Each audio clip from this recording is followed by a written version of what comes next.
In this video, we'll be covering adjusting existing orders. So these are orders that have already come through and are in the system. Maybe the client decides last minute that they wanted to change a meal and they forgot to, or you just wanted to go in and make a change for them. Firstly, all we have to do is we'll click on one of these meals to pull it up. From here, you're going to see multiple options. So we have the option to charge the credit card on file or issue them a refund straight from here.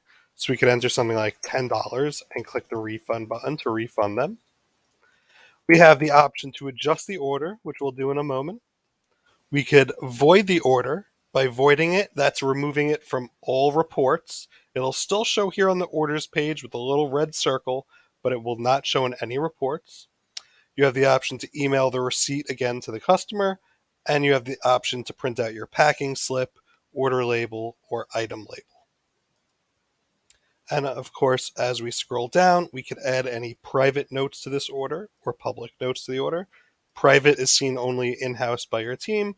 Public can also be seen by the customer.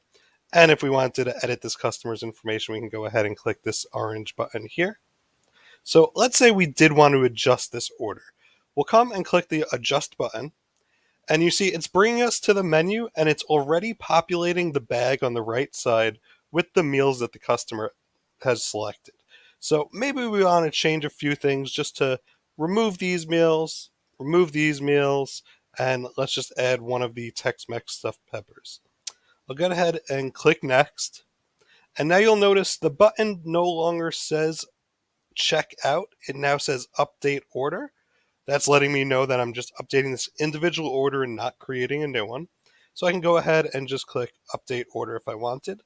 While we're here, this is a good way to change the delivery day.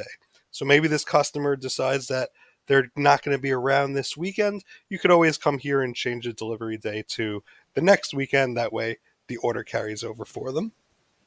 In this case, I'll just go ahead and click update order.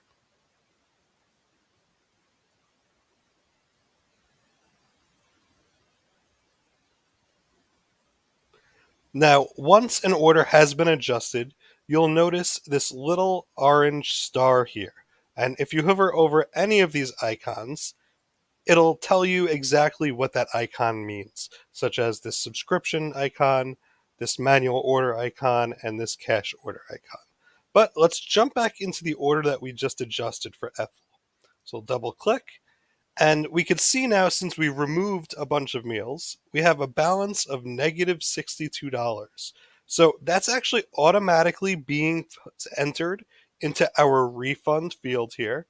So all we have to do now is click refund, and on a live server, this would actually refund the customer. Again, we're on a demo server here, and that would settle out the balance. So this allows you to, on the fly, be able to add meals to a customer and charge them an additional amount, or remove meals from the order and refund that amount.